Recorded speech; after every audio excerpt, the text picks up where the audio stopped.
Hello my friends, I want to start this video from the breaking news we have. You see this? This is the Ukrainian Flamingo missile, or what is left from it. It was found in Russia, somewhere in the forest. As you see, it is some sort of the fiberglass, or how to call it. Not the carbon fiber, I think, because it's a very expensive material, but something cheaper. As well as this hatch made out of the composite materials. And here are probably wings. You may see they're also composite, so I thought that missile was made out of metal completely, but it appears that just the engine housing is made out of metal. The rest of the missile, I would say, is pretty much light. It also makes it less vulnerable to be spotted by the Russian raiders. However, in this case, it probably didn't help. I think this missile was shot down by Russian Panzer 1S system. Внимание, провода не подключать. So here is attention, do not connect wires, it's said.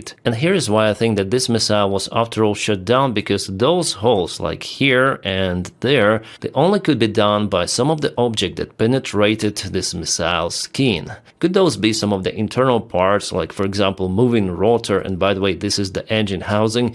Yes, it could be like that also, but I think that after all it was shut down judging on the place, location of this missile, somewhere in the forest. I think Ukraine didn't aim for it, really. And this is the part of the electrical box. It is made out of aluminum or aluminum, depends where you live, yeah. 27 volts, it's pretty much standard for DC electrical system in aviation. The serial number of, I guess, this box is 7, and it was produced in 2025, so this year, and this is the protection level, IP54. Also, I see some rubber wash here, probably to minimize vibration of this box. And this is the microscheme. Looks like the internals of the audio interface, pretty much. Yeah, lots of the it's amplifier, yeah, isolation amplifier. Very interesting. Maybe the audio interface could be built with the same components. This microscheme is made by Promsat. It is a Ukrainian company because this phone is a Ukrainian one. The protection level of the case is IP20. It's pretty much sealed here, you see. Yeah, of course, this factory used some sort of the foreign-made components to make this microscheme, and there is one more, by the way. So Russians will analyze it, but it's nothing unique over here. It's pretty much old technology Ukraine is using in those missiles.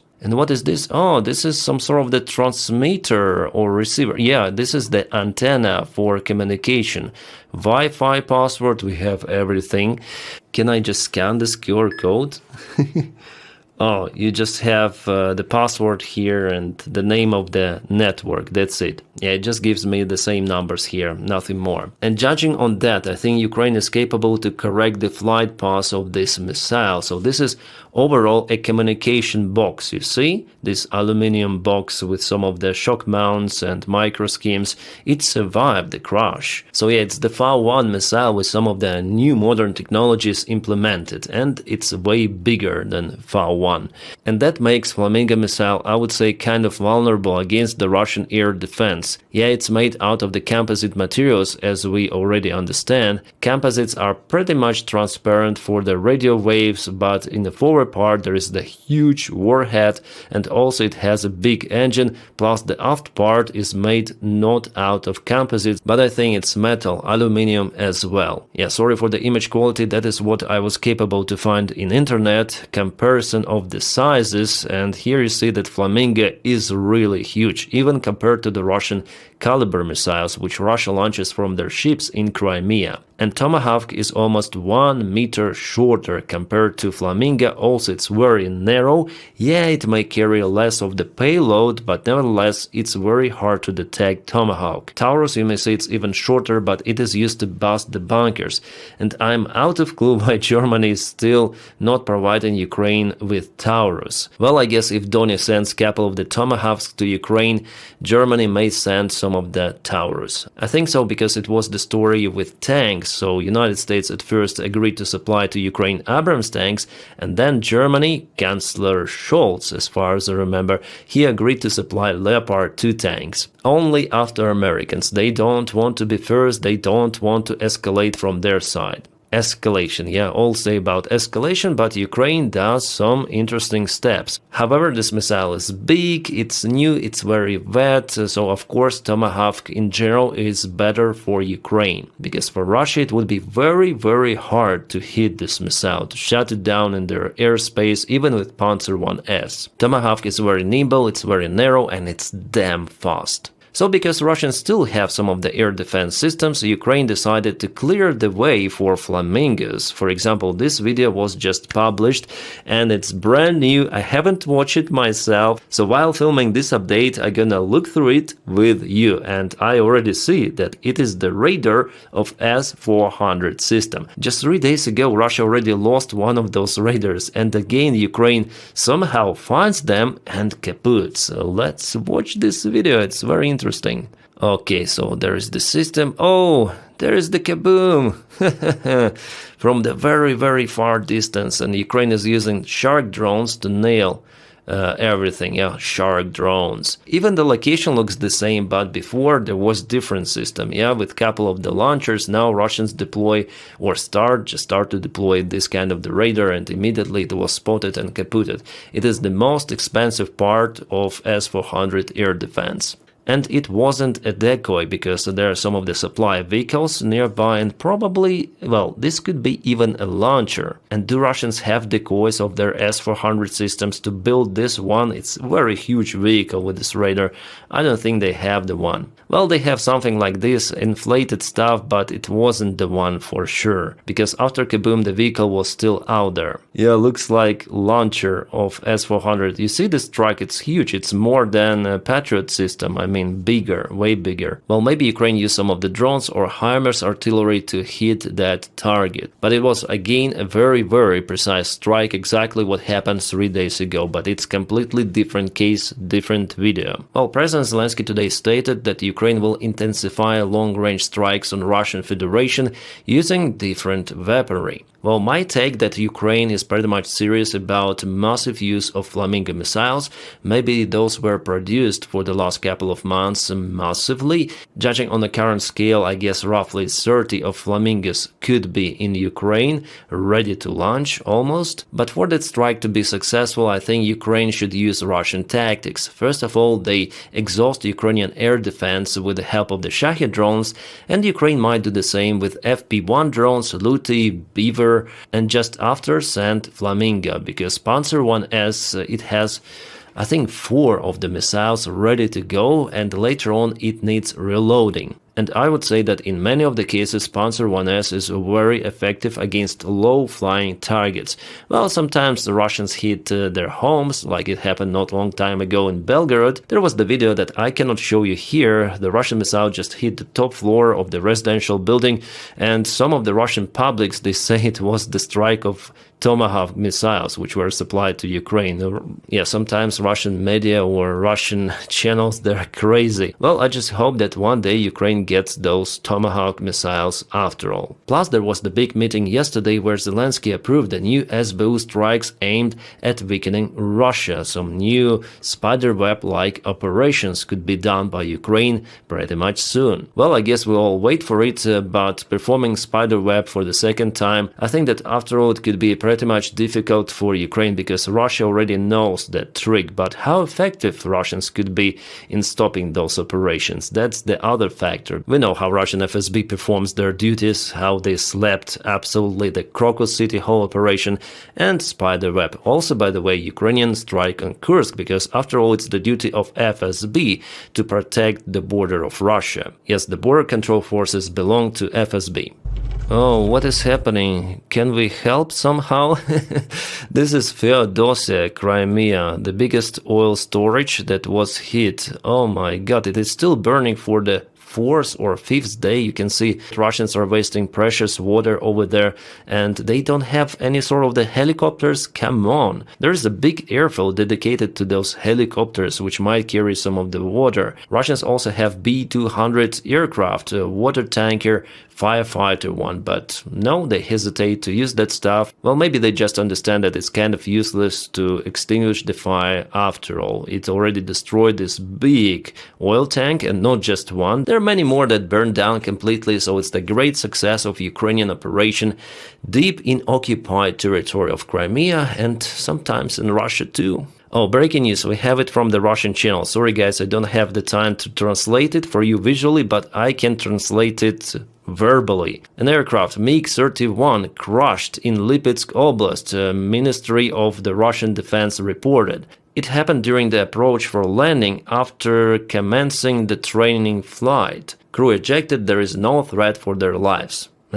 But anyways, Russians lost MiG-31. The same MiG-31s which violated Estonian airspace. Here's exactly a photo of the MiG-31 spotted by NATO jet that was scrambled for interception of Russian jets, but it was not done, I mean physically. It continued the flight, no shutdown happened. MiG-31 is important because it may carry Kinjal hypersonic missile, you may see it underneath. Well, it's not like fully hypersonic missile, but still it is very fast. And for Ukraine it's very hard, if not impossible, to intercept those missiles, and every time Russian MiG is flying close to Ukraine, all over Ukraine there are air raids announced, because this missile may hit every sort of the place in Ukraine in a matter of minutes. But still it is less than Mach 5, according to independent analysis. If the number is more than Mach 5, well, in this case it could be called hypersonic. But Russians call it like that anyways. And just now, while I'm recording this video, Russia launched so many Shahid drones to Ukraine. Mostly they're coming from Bryansk and Kursk regions. Some of the drones were spotted even in the western Ukraine. What's the goal of those drones? Why they're going to Cherkasy and Kropivnitsky over here? Well, maybe they will turn later on to Kiev, because that is how they bypass Ukrainian air defense, maneuvering all around. By the way guys, I have my Telegram channel and there I post lots of the stuff, so before even I film the video, I post some of the news for my Telegram subscribers. It is for free, you may check updates, but today I didn't update during the daytime, just at the evening I started to share some info, and yeah, sometimes I even forward, for example, from Noel reports, because they have pretty much good analysis. I also monitor their Telegram channel. And sometimes I share the content which I cannot play on YouTube. You may also find it on Telegram. Oh, here we have a Russian Shahid drone and Ukrainian helicopter. Oh, they fire. Wow, that's the huge kaboom of the Russian drone. That's interesting. Mid-air. I wonder what kind of the helicopter is this. Maybe Mi-24 Attack 1, or maybe, well, it looks like Mi-8 after all. But I'm not sure. The video is fantastic, so Ukraine uses every sort of the tool to shut down Russian Shahid drones. But it's better to be aware of air defense missiles in this case, yeah, for this helicopter. But now using aviation is more or less coordinated with air defense. Alright guys, finally we have some of the good news, I guess, from the Zaporizhia nuclear power plant. According to the latest report from the International Atomic Agency, Russians started to plug in the station to the main electrical supplyment. Yeah, those poor generators worked already for a couple of weeks at least, and that created lots of the risks, first of all for the cooling systems of the station, but you know, Russians try to experiment. They want to activate one more reactor fully to supply occupied territories and territories of Russia. It was their main project and they didn't say about it openly, but analytics and experts also from the International Atomic Agency, they say like that. So hopefully they'll connect it as soon as possible, because supplyment of the station is crucial. What is this? Russians, what is this? Something is burning. Why? Why haven't you deployed the Panzer 1S very close to this facility? Or maybe Panzer 1S sometimes is useless? Don't tell Putin about it. He likes to put those all around his villa or palace, yeah? Well, what is this facility, guys? We have the report from Austin Technical. I follow this channel. It's very nice. You can just put in a search in Twitter. Very good channel. My recommendation. So last night, Ukrainian attack drone successfully hit Russia's Korobkovsky gas processing plant, one of the largest in southern Russia, handling up to 500 million cubic meters of liquid gas per year. Jeez, this is huge, my friends. This is outstanding. The main condenser was reportedly heavily damaged in the strike and subsequent fire. Definitely something is wrong out there. And this is the map before and after some of the fire. Yeah, some of the grass burned as well. close perspective, before, after. Oh, Russians, you suffer once again. You know, your refineries, your gas processing stations, the biggest ones in Russia. Why? What happened? Maybe special military operation goes? Yes, according to plan. And the secondary confirmation from the NASA fire detection satellites. But we don't need it, I guess, because we saw the real image with fire. Oh, what is this video? That's great. I'll lower my image. Oh, this is the artillery-style usage of the helicopter. Ukrainian Air Force, you can see this tail, yeah? Cool, this is Mi-24 attack helicopter. Some flashes, turn and returning at a very low altitude.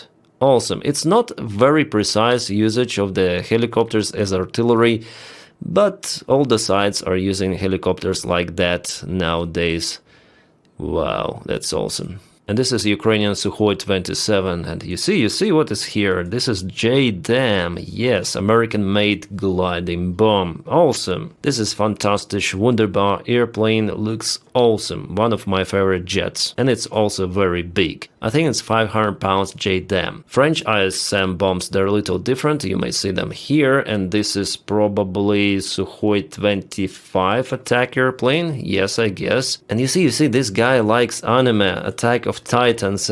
Nice. I also like anime. Well, not this particular one, but Evangelion. This is Asuka from Evangelion. I love it. Yeah, also Ghost in the Shell, Cyberpunk 2077. I'm a little deviating from the topic. Nevertheless, we share with some people some passion, and it's cool to see our pilots sharing that as well. And now let's go back to the front lines. Crazy Russians, why do they continue to do it? Across the Dobropilya direction once again, and you see those couple of the vehicles, or symbols of those couple of the vehicles. Well, if we click on it, you see there's the information and confirmation on the X platform. Let's watch at least partially this video. Well, actually it's the compilation presented to us by Ukrainian channels, Ukrainian brigades. Lots of the vehicles were kaputted, and some of them were deployed out there in Dobropilya. Yeah, geolocated and displays 1, 2, 3 vehicles totally kaputted in the failed attempt to advance towards Vladimirovka. And what was the reason for Russians doing it here? It is one of the most drone-tracked area. And I'm actually surprised that those vehicles reached this place. It's kind of far away from their location. And from what direction did they advance? From Boykivka? Because there is the Ukrainian army presented here, and we have the geo-confirmation about its presence. When it was published October 8th, the group of the Russian soldiers was eliminated by Ukrainian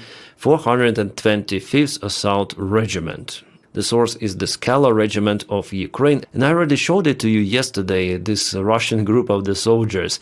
And now we have the geolocation of this event, where it happened. Awesome. It means that Ukraine has attempts to move and close this gap for Russians, but Russians send some of the reinforcements, and they do not even hesitate to use useless vehicle attacks. It is very strange, beyond understanding. Just recently they lost tons of the vehicles in this direction, and here they try again, like, what's the use? But in general, Russia has bigger plans for Zaporizhia and Dnipropetrovsk Oblast. Well, just yesterday, Commander-in-Chief of the Russian Army Gerasimov reported about Russian success in advancing in Dnipropetrovsk Oblast and also in Zaporizhia direction.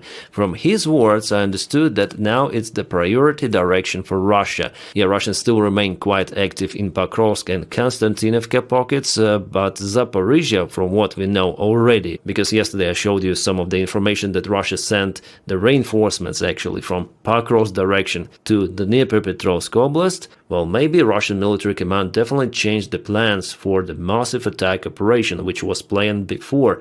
Now they understand it's better to attack in Dnipropetrovsk Oblast and Zaporizhia. Gerasimov mentioned this direction and also Stepnogorsk, which is on the south. So that confirms my idea of the Russian priority target, and now it is Zaporizhia city and Zaporizhia Oblast, where they can propel from Dnipropetrovsk Oblast. Here Russians just want to get further, and in this direction, well, the main aim is Pokrovsk. Also, if we zoom into the place and check out the recent update, you see Russians are moving not far away from Poltavka. They gained the ground, and also in Novoselivka yesterday and today. So after all, Ukraine so far is not able to cut Russian supplies in this area. A Ukrainian presence was spotted in Yanvarsky village, but Ukraine still is unable to cut this line for Russians to trap them in Novoselivka. And here also it was the recent Ukrainian counterattack, and from my information, Ukraine is presented in Vorone village. I think after all it's important for Ukraine to cut Russians here, otherwise they might create this bigger bridgehead and get to this plateau on top, and later on it would be easier for them to go to Pokrovsk. Yeah, it's been a while since we checked the 3D map for the last time. Well, all of this territory should be red. I don't know why it's not colored, but this is the presence of the Russian army here. So if we go to Novoselivka, you can see there is the river, and let's go to the 3D mode over here. You see Russians need to go uphill just a little to this plateau, and then they might reach the highway. Novoselivka itself is in a downhill, which makes it kind of difficult to defend, and the next big village is Velika Mikhailivka. Yeah, it's way bigger, and it's on the way to Pokrovsk. Pokrovsk is over there. So the plan for the Russian army is first of all to cross this river, take this forest patch and advance further. But we'll see how it goes for them, because this is kind of the difficult terrain for them to attack, and good for defense, by the way. In general, yeah, not for this village in particular, but ups and downs make it better. Also, according to reports, the situation in Liman is not so good, because Russians cut this bridge from Ruzzia Gorodok. That's why for Ukraine it's very hard to supply this region, including Liman itself. So my prediction that Russians finally will occupy this entire area, but they will not be able to proceed towards Sloviansk because they cut those bridges themselves. I think it's the stupid move they did for their own army, but they did what they did. They wanted just probably to take Liman and not to create the threat for Ukrainian forces from the north or northeast, because without those bridges I don't think that they will be capable to cross the river. So the only chance for them to advance here is from eastern side, which is not that far away from Kramatorsk, less than 20 kilometers. Interesting. Oh, it's been a while. Aliyev met with Putin, and they even spoke about Azerbaijani jet that was shot down by the Russian air defense, and for the first time Putin actually confirmed that it was the Russian air defense. However, in his speech he also added absolute nonsense, accusing Ukraine. Putin said that it was done by mistake, and this missile, it didn't hit the airplane. No, it just exploded few meters away from the airplane. And please someone explain to Putin that that is how it used to be. That is how air defense missiles work. They do not hit airplanes or missiles. They explode nearby, releasing those shrapnel particles. And Putin said, no, those are not the shrapnel particles. Probably those are the debris of the missile itself, which is absolute nonsense, because we saw those classical holes in the skin. And by the way, this is my thumbnail that I created. I filmed a video about it on my pilot blog channel. So those holes, yeah, those are not the parts of the missile. No, this is the shrapnel, and what Putin was saying is just a pure bullshit. Moreover, a few months ago there was the information published that the crew of the air defense systems, they obtained the order from commander to launch those missiles to shut down the target. That was not moving as a Ukrainian drone, it was traveling way faster, at least 3 times faster. But Putin says, no, we're gonna look what happened, we're also gonna prosecute those who did it. But what we know, that commander who gave the order, he was promoted before by Russians also a few months ago. And here is this part of the video showing Putin speaking to Aliyev, president of Azerbaijan. I know you don't speak Russian, probably. I do, but let's just listen to this audio. I'll turn it on. Is there some audio level? I will rise it up. It's probably maximum that I can get. Why there is no microphone? Russian media, what happened? By the way, they met in Tajikistan. It means that they don't want to show this Putin's mumbling about that missile. By the way, look at Aliyev's face. Like, yeah. Judging on his reaction, I think he knows what happened and he doesn't believe Putin's bullshit, but he cannot tell it openly. Yeah, you're a bullshitter. What are you talking? What a nonsense.